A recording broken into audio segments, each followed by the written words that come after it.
John Viveiros, host of Hot Take Hockey Podcast, joins us with more on Keefe's firing. So, John, let's just start with this. We kind of talked about this last week during the playoff series, right?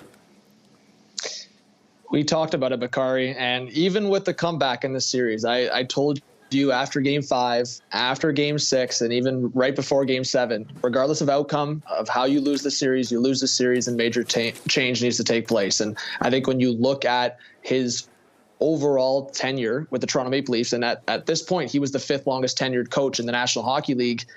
He had 5 seasons, 5 appearances in the playoffs, but only 1 series win. And I think when you look at this roster and how skilled this roster is and the expectations that came with this roster, only 1 series win is not going to cut it. You look at the regular season record, he had 212 wins, 349 regular season games. But Bakari, all that matters is the playoffs, in my eyes, winning championships, or at least showing the progress. And after the first round series win last year, you expected more of an upward trajectory, and it just didn't happen. Another first round loss, and again against the Boston Bruins. So you need a new voice in the room, and Sheldon Keefe, so far only his NHL experience with the Leafs is now over, and I think it was long overdue.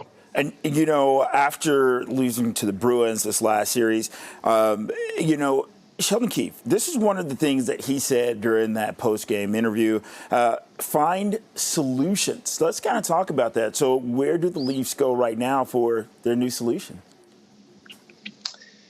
So when you look at the overall roster, and I think it definitely needs change. It needs change among the core 4 players. I think when Sheldon Keefe, his press conference was actually very ownership heavy. He took a lot of the ownership towards himself and took a lot of the responsibility, which I think any head coach should. But I think really the tone of his press conference was that it was coming to an end, that maybe he was going to see maybe another year, but I think at the end of the day, his time with the Toronto Maple Leafs was coming to an end, and I think he knew that. And in terms of change in the roster, just in terms of playing the right way, I think you saw signs of that in this short playoff run once again, only 7 games. But I think when you look at the change, it probably starts with a big change in terms of the core 4. Talk about lack of playoff success. Mitch Marner has not gotten it done. And you also talk about the structure of this team, which didn't get a consistent goalie, didn't get a consistent run from a goalie, and ultimately hasn't been able to build that defense the way Brad Treliving wants. So I think Sheldon Keefe, the tone of his interview, it was a lot more ownership, but you've seen in the past and heard in the past from him that he also hasn't loved the structure of the team and has struggled with that. And I think when they brought in guys at the start of the year like Tyler Bertuzzi, Max Domi, not really guys that Sheldon Keefe is familiar with, I think that speaks on him more so being a rookie coach, being a coach that's only seen the NHL with 1 team. And I think that's kind of where the Leafs have to go with this. Craig Berube, Gerard Gallant, maybe Rod Brind'Amour if the Hurricanes don't work out. These are veteran coaches, Bakari, that they have to look out for, and I think that's where they're going to go towards. And it didn't work out last time with Mike Babcock, but I think Craig Berube, who just won a Stanley Cup with the Blues in 2019, I think that's the direction you have to go in. Ooh, JV, talking about possible replacements. I like that. Along those lines, I have to ask you, are you personally sad to see Keefe leave? With all due respect to the human being, I think it was time to go, Bakari. I think, you know what, after 2020, quite the disappointment against the Blue Jackets. Yes, it was in the pandemic, but after 2021, blowing the 3-1 lead against the Montreal Canadiens, I wanted to change then. You see so many NHL teams, so many experienced NHL teams. If a coach doesn't work out after a year or 2, maybe that speaks against maybe a sentiment like loyalty. But at the end of the day, we're in the results business, and Sheldon Keefe actually said that in his press conference at season end. So results business, he got 5 years to get something done with this core. And I think a lot of the ownership needs to go on the players for not performing. But I'm not sad at this point, Bakari. I think maybe I would have been sad a couple of years ago, but 5 years later, only 1 playoff round win. I'm over it, and I'm ready for a new change with the Toronto Maple Leafs head coach. Okay, so JV, we have to go, but before we go, you did name some possible replacements. I want to hear your pick for the top 3.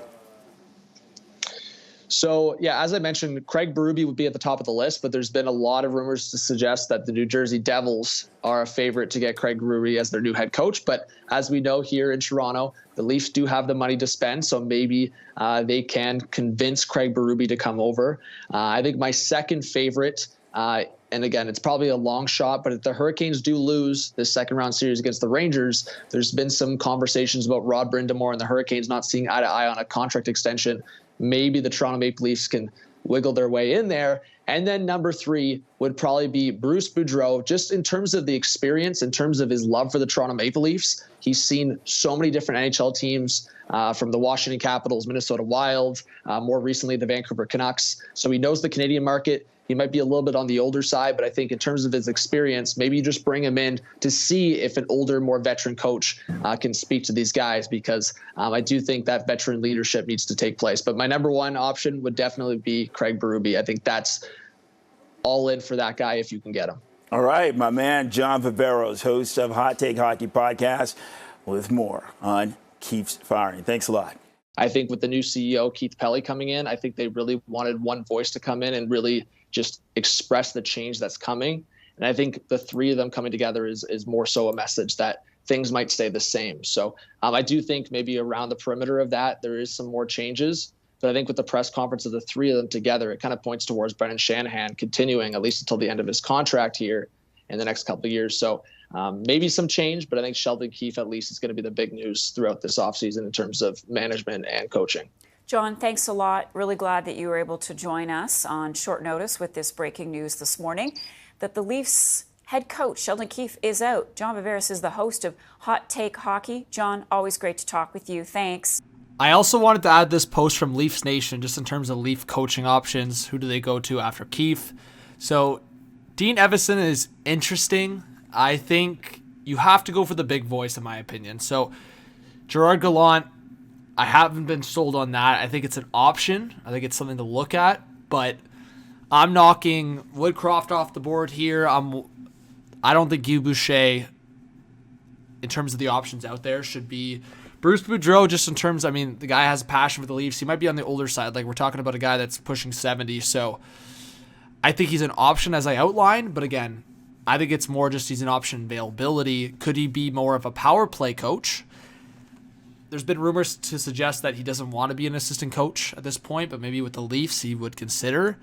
My options in terms of favorites, Craig Berube, but if somehow Carolina and Pittsburgh, and even throw Tampa in there, moved on from their guys, like I'm looking at Rod, I'm looking at Mike, I'm looking at John Cooper, but past that, Craig Berube. And I don't know if I'm really satisfied with anyone else past that, so we'll see. Gerard Gallant did have experience in terms of longer playoff runs, and maybe with a more top-heavy team, maybe he can balance out the depth. Whether it was Vegas Cup Final or Rangers Eastern Conference Final, he has deeper runs than what the Leafs have done in recent memories. So let us know, guys, your thoughts. Hit that subscribe button, like, notification bell, all that good stuff, and more videos to come. Peace.